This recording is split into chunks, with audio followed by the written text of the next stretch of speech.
राधे राधे दोस्तों, मैं इलेक्ट्रोमोपैथ doctor RB. Goswami group के सभी चिकित्सक साथियों का और यूट्यूब पर हमारे सभी फॉलोअर्स का हार्दिक अभिनंदन करता हूं। दोस्तों, आज हमारे doctor RB. Goswami EH group में जो है पूरे 250 से भी ऊपर कैंडिडेट हो चुके हैं। हमारा ग्रुप फुल हो चुका है। हमारे कई साथियों की अभी भी जो है रिक्वेस्ट हमारे पास आ रही है कि सर हमें भी ग्रुप में ऐड कर लीजिए, लेकिन ग्रुप फुल होने के कारण मैं उनको ऐड नहीं कर पा रहा हूँ।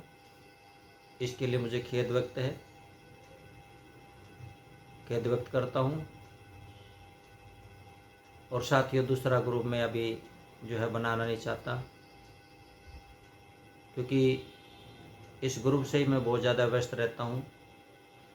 और यदि दूसरा ग्रुप भी हमने बना लिया तो फिर मुझे ऐसा लगता है कि खाने पीने का भी टाइम जो हमारे पास नहीं बचेगा। तो मेरा प्रयास यही है दोस्तों कि हमारे ग्रुप में जितने भी हमारे साथी हैं सबको हम जो है अच्छी तरह से सबके साथ में अपना अनुभव शेयर करें और जो आगे हमारी प्रैक्टिस ऑफ मेडिसिन के अंतर्गत जो भी बीमारियां हैं, जो भी डिजीज़ आ रही हैं, वैसे इलेक्ट्रोमोपैथी में कोई रोग तो नहीं होता है, क्योंकि डॉक्टर काउंट सीजर मैटी जी ने किसी भी रोग का वर्णन नहीं किया है। उन्होंने केवल विशेषण of the blood and lymph is the cause of disease, बस यही माना है कि रक्त और रस की अशुद्धि ही रोग का कारण है। और उन्होंने जो है हमारे 38 मेडिसिन जो है हमारे बॉडी के सभी अंगों के लिए जो है उन्होंने तैयार कर दी। कुछ फंक्शन पे काम करती हैं और कुछ उसके स्ट्रक्चर पर काम करती हैं, कुछ सपोर्टिंग मेडिसिन हैं। तो इन्हीं औषधियों के द्वारा जो है 38 मेडिसिन के द्वारा जो है रोगी का इलाज किया जाता है और अच्छी सफलता मिलती है।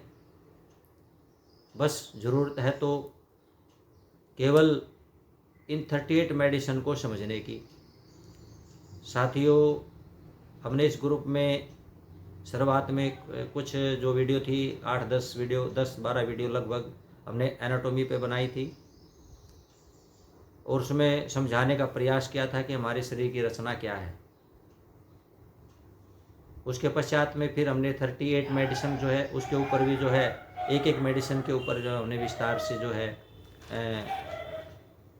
उस पर प्रकाश डाला था कि कौन सी मेडिसिन किस अंग के कार्य के लिए है।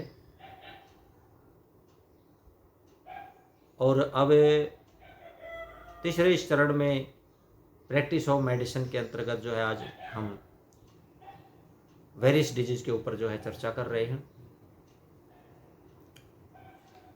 प्रैक्टिस ऑफ मेडिसिन के इस क्रमांक में आज हम फीमेल डिजीज से रिलेटेड कुछ रोग लेकर के जो है कुछ व्याधियाँ लेकर के आए हैं। रोग हम इसलिए कहते हैं कि आपको पहचान है, आप पहचान जाते हैं कि ये फला रोग है। इलेक्ट्रोमोपैथी में कोई रोग नहीं है।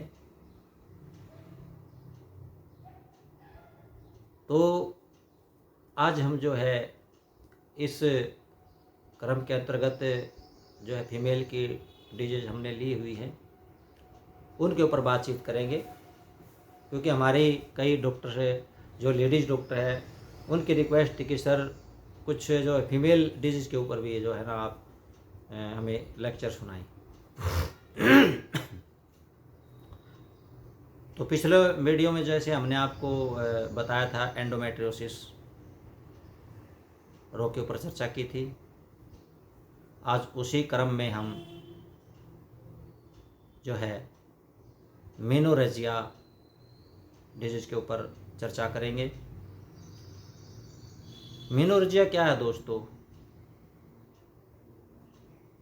अत्यधिक या एक्सेसिव ब्लीडिंग जिस भी रोगी को, फीमेल रोगी को होती हैं, उसे मेनोरेजिया कहते हैं। आमतौर पर जो मासिक पीरियड है वो 4 से 7 दिन तक का सामान्य माना जाता है, जिसके अंदर 30 से 40 ml ब्लीडिंग होती है। लेकिन जब 7 दिन से अधिक हो जाए, 2 हफ्ते हो जाए, 3 हफ्ते हो जाए, 4 हफ्ते हो जाए लगातार ब्लीडिंग होते हुए, और एक्सेसिव मात्रा में जो है ब्लीडिंग हो जाए, 80 ml तक जो है उसकी क्वांटिटी पहुंच जाए, तो उस स्थिति को दोस्तों मेनोरेजिया कहा जाता है। इसमें महिला रोगी को काफ़ी दिक्कतों का सामना उठाना पड़ता है। दिन रात में चैन से सो नहीं पाती, क्योंकि बार बार उन्होंने जो है अपने सैनिटरी पैड्स चेंज करने पड़ते हैं, और अच्छी तरह से पूरी नींद नहीं ले पाती, जिसके कारण वो स्ट्रेस में रहती हैं। ज़्यादा ब्लीडिंग होने के कारण एनीमिया, घबराहट, चक्कर आना जैसी प्रॉब्लम्स भी वहाँ पर क्रिएट हो जाती हैं। कारणों में इसकी दोस्तों बात करते हैं हम। सबसे बड़ा कारण जो है हार्मोन इम्बैलेंस का।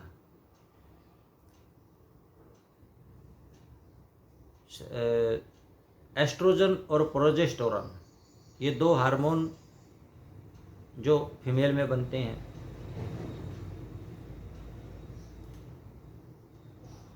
इनका कार्य है कि गर्भाशय की जो लेयर है उसको नियंत्रण करना। जब इनमें असंतुलनता आ जाती है, इम्बैलेंस हो जाते हैं ये, तो वहाँ पर गर्भाशय की कई लेयर बन जाती हैं, जो फिर रक्तस्राव का कारण बनती है। और शरीर में जब प्रोजेस्टेरोन हार्मोन नहीं बनता है, उस कंडीशन में जो फीमेल में एक ओवरी का पार्ट होता है, ऑर्गन का, उसका काम है वहाँ से अंडे रिलीज करना। जब इस हार्मोन की कमी हो जाती है, तो इस हार्मोन की कमी की वजह से ओवरी जो है वो एग को रिलीज नहीं कर पाती, जिसके कारण हार्मोन का जो है बैलेंस बिगड़ जाता है, और रक्तस्राव का एक कारण ये भी बनता है। तीसरा दोस्तों, जो औरतें बर्थ कंट्रोल की मेडिसिन वगैरह लेती हैं, अंग्रेजी दवाइयाँ, इंग्लिश दवाइयाँ लेती हैं, उनको भी ये समस्या ज़्यादा हो जाती है। जिन महिलाओं को गर्भाशय कैंसर है, उनको भी एक्सेसिव मात्रा में ब्लीडिंग होती है। और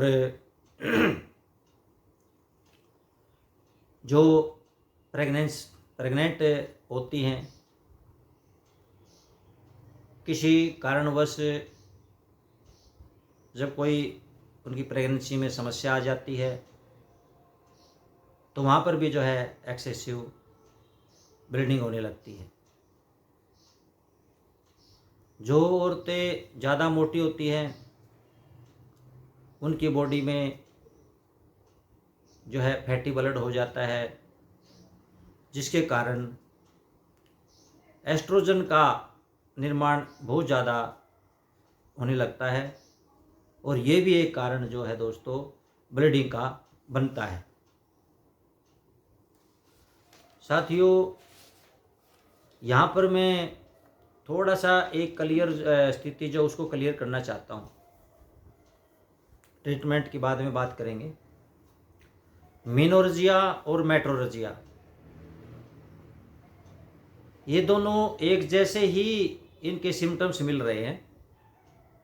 देखिए, मेनोरेजिया में भी एक्सेसिव ब्लीडिंग होती है और मेट्रोरेजिया में भी एक्सेसिव ब्लीडिंग होती है। और जो मेनोरेजिया में कारण बताए हैं, हार्मोन इम्बैलेंस है या फिर प्रेगनेंसी में कोई गड़बड़ी है या बर्थ कंट्रोल की जो मेडिसिन लेते हैं, थायराइड की प्रॉब्लम जैसे आ जाती है उसके कारण भी जो है एक्सेसिव ब्लीडिंग होती है,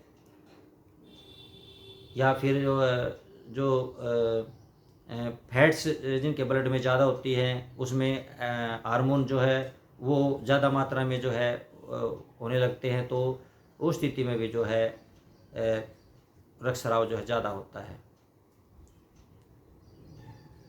तो ये सिम्टम्स तकरीबन जो है मेट्रोरेजिया में भी मिलते हैं, लेकिन कुछ इससे एक्स्ट्रा भी होते हैं। जैसे फर्टिलिटी का जो ट्रीटमेंट करवाती हैं औरतें, उनमें ये समस्या ज़्यादा होती है।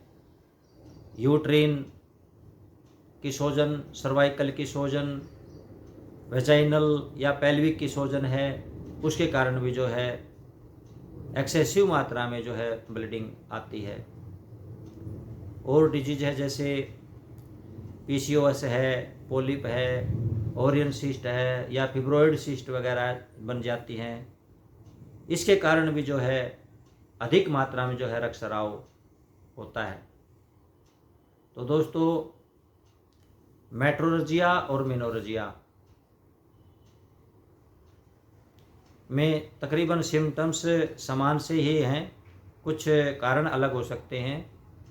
मेनोरेजिया में जो है साथियों वो 1 हफ्ते से लेकर के जो है 5 हफ्ते तक जो है कंटिन्यू ब्लीडिंग चलती रहती है।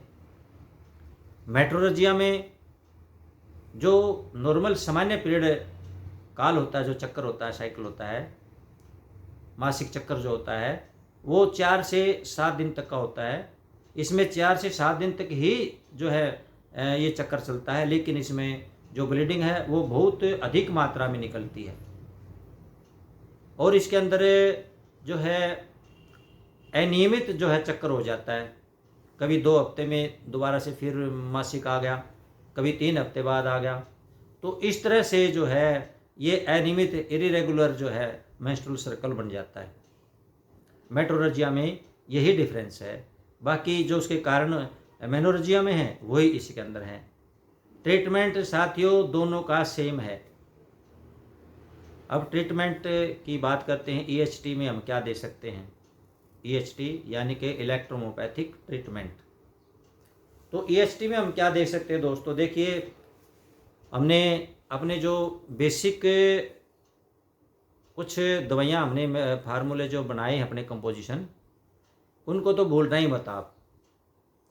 इसमें हमें बीपी, बीसी और S2 जो है पहला कंपोजिशन हमारा ये है, और इसके अंदर जो है हम 20-20 ड्रॉप D4 से लेंगे 30 ml में, जो इसको डाइल्यूट करके पेशेंट को देना है 10-10 बूंद दिन में 4 बार।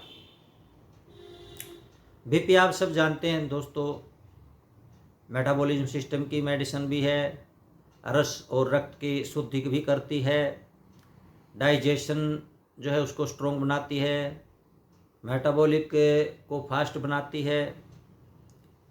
और बीसी जो है दोस्तों,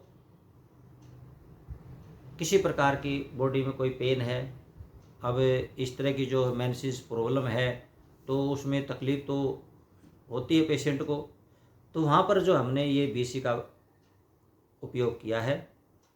और जो है एक मेंटल जो डिस्टर्बेंस उस रोगी को आ जाती है तो उसको भी ये दूर करती है।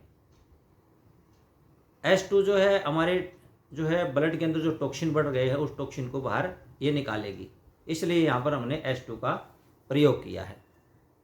दूसरा कंपोजिशन दोस्तों, हमने इसके अंदर जो है C1 और विनेरियोवन लिया है और GE का प्रयोग किया है यहाँ पर। इसमें क्या करना है दोस्तों, 10 ड्रॉप जो है 10 ड्रॉप फ्रॉम D4 से लेना है, और वही जो है 30 ml में इसको डाइल्यूट करके 10 बूंद जो है दोस्तों इसकी दिन में 4 बार देना है। यहाँ पर C1 आप सब जानते हैं कि पिट्यूटरी ग्लैंड की भी रीमेडीज है, हमारे यूट्रस के ऊपर भी इसका बहुत अच्छा काम है, हार्मोन को भी जो है ये बैलेंस करती है। तो यहाँ पर हमने C1 का इसलिए प्रयोग किया। विनिरियोवन, विनिरियोवन जो कठिन साध्य रोग हैं, जो बड़े ही किसी प्रकार का कैंसर है, जैसे कोई घाव है ऐसा, और किसी प्रकार की जो पेन वगैरह भी होती है, तो भी जो है वो विनिरियोवन से कवर हो जाती है। गुप्त रोगों में इसका उपयोग जो है बहुतायत मात्रा में किया जाता है, और बहुत अच्छा जो है ये विनिरियोवन यहाँ पर रिस्पॉन्स देती है। किसी प्रकार की सूजन है, जैसे मैंने बताया स्ट्रक्चरल मेडिसिन है, किसी प्रकार की सूजन है या कोई घाव हो गया है, तो उसको सामान्य अवस्था में, कंडीशन में ये मेडिसिन लेकर के आती है। तो यहाँ पर जो दोस्तों जी आपको बता एंटी इन्फ्लेमेटरी है, एंटी इन्फ्लेमेटरी मेडिसिन है, घाव को भरने वाली है, और दर्द को भी जो है ये आराम दिलाती है, दर्द में भी है। तो यहाँ पर हमने इन 3 मेडिसिनों का प्रयोग किया। अब दोस्तों जब इस तरह का रोगी होता है तो ब्लीडिंग तो बहुत ज़्यादा मात्रा में होती है, दोनों में मैंने आपको बताया है। यदि ऐसी कंडीशन है तो रोगी को बोले कि पूरा आराम करें, बेड आराम दें, उसको बेड रेस्ट दें, और A1 और BE और BE का जो है वहाँ पर प्रयोग करना है उसको बार बार। यानी कि D4 से A1 की 10 बूंद और BE की भी 10 बूंद, दोनों की 10-10 बूंद लेकर के 30 ml में डाइल्यूट कर लें, और रोगी को बोले 10-10 बूंद जो हैं वो आधा घंटे से लेकर के, जैसी भी कंडीशन है, अगर ज़्यादा एक्सेसिव आ रही है तो आधा घंटे पर भी जो इसको रिपीट कर सकते हैं। और यदि ज़्यादा प्रॉब्लम नहीं है तो वहाँ पर आप 4 बार भी जो है इसको रिपीट कर सकते हैं, और अवॉइड भी कर सकते हैं अगर ब्लीडिंग नहीं है तो, क्योंकि दोनों केस ब्लीडिंग से रिलेटेड हैं, तो इसलिए ब्लीडिंग तो होगी, इसमें कोई संदेह नहीं है। तो यहाँ पर हम A1 और BE का प्रयोग इसलिए करेंगे। और दोस्तों जब इस तरह की प्रॉब्लम है तो उनको पेन भी होगा ज़रूर पेशेंट को, तो वहाँ पर हमने कोल्ड कंप्रेक्स लगाना है। यहाँ पर गर्म नहीं देना, क्योंकि ब्लीडिंग तो पहले ही उसको हो रही है। तो यहाँ पर कोल्ड कंप्रेक्स हमने लगाना है A2C5S5 और जो है अपना BE और WE। इसको क्या करना है, आपने D3 से जो है 12-12 बूंद इनकी लेनी है, पांचों मेडिसिन की 12-12 ड्रॉप जो है लेकर के 30 ml में मिला लें, और उसमें से 2 ml मेडिसिन लगभग 2 लीटर पानी में, नॉर्मल पानी हो, कोई ज़्यादा बर्फ़ का भी नहीं चाहिए, नॉर्मल पानी हो, और उसमें कोई भी कॉटन का फैब्रिक ले करके उसकी 3 या 4 लेयर बना ले, और उसको पानी में भिगो करके जो है रोगी के पेडों के ऊपर रखे, 20 मिनट सुबह 20 मिनट शाम को। तो ये ब्लीडिंग रोकने में भी बहुत सहायक है, और पेन में भी काफ़ी जो है रिलीफ मिलता है इससे। यदि ज़्यादा प्रॉब्लम है तो दिन में 3 बार भी कर सकते हैं, नहीं सुबह शाम तो 20 मिनट जरूर करें। दोनों रोगों में, मेट्रोलजिया में भी मेनोरेजिया में भी सेम ट्रीटमेंट है। यदि कोई आपके पास मेट्रोलजिया का आ जाता है तो सीधा मतलब पोस्ट ना डालें, आप इस लेक्चर को सुन लें और इसको सुन करके जो है ट्रीटमेंट करें।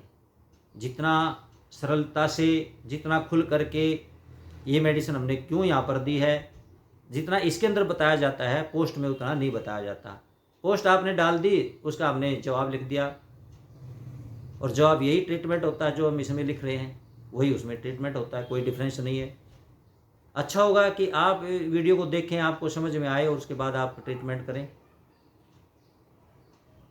लकीर का फ़कीर बनने से अच्छा है कि वीडियो को देख लें, और वीडियो में जो ट्रीटमेंट बता दिया उसको नोट कर लें, और उसी को जो है आप पेशेंट को दें।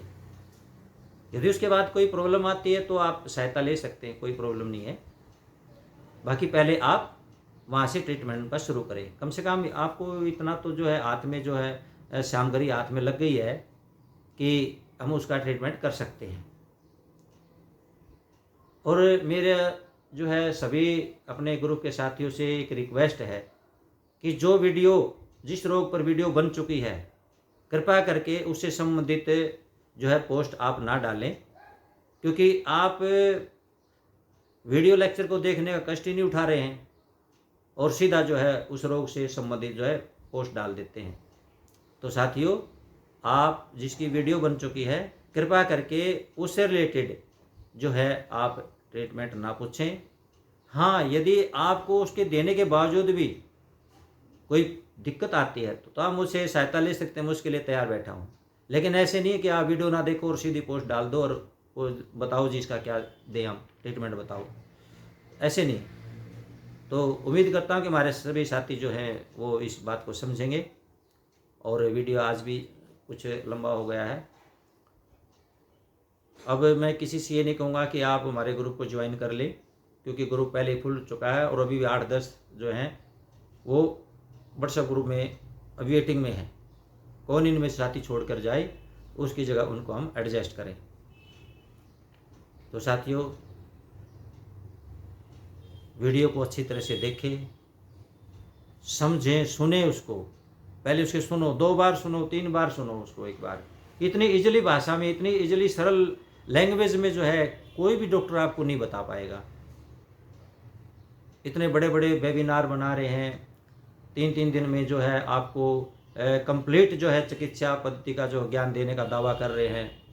और जो है आपसे 2-2, 2,500, 5,500, 6,000 रुपये तक ले लेते हैं 3-3 महीने के कोर्स के। और उसके बाद कोर्स के बाद में पूछ के देखो उनसे, भाई कितना आप एक्सपर्ट हुए। तो साथियों देखो, मेरा किसी से कोई मतलब इसके अंदर जो है द्वेष नहीं है। सब अपना अपना कर रहे हैं, करें, हमें कोई प्रॉब्लम नहीं है। बाकी मेरा केवल इतना ही पर्पज़ है कि मैं इस इलेक्ट्रोहोम्योपैथिक जो हमारी चिकित्सा पद्धति है इसको एक बिल्कुल इजी वे बना दूं। और सब साथी जो है, जिस तरह से मैं आपको ट्रीटमेंट बता रहा हूँ, जैसे हम ट्रीटमेंट कर रहे हैं, इसी तरह से आप लोग भी करें। और जिस दिन आप ऐसे करने लग जाएंगे, उस दिन मैं ये समझूंगा कि मेरी जो तपस्या है वो पूर्ण हो चुकी है। और उसमें आप सभी साथियों का सहयोग और आप सभी साथियों की जो है मेहनत उसके अंदर आवश्यक है।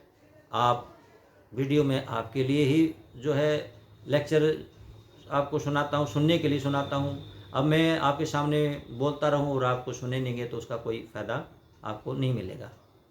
तो सभी साथियों से मेरी रिक्वेस्ट है कि वो वीडियो को सुने, लेक्चर को सुने इसको, और फिर जो है ट्रीटमेंट में भी आपको आसानी होगी। तो इसी के साथ साथियों, राधे राधे।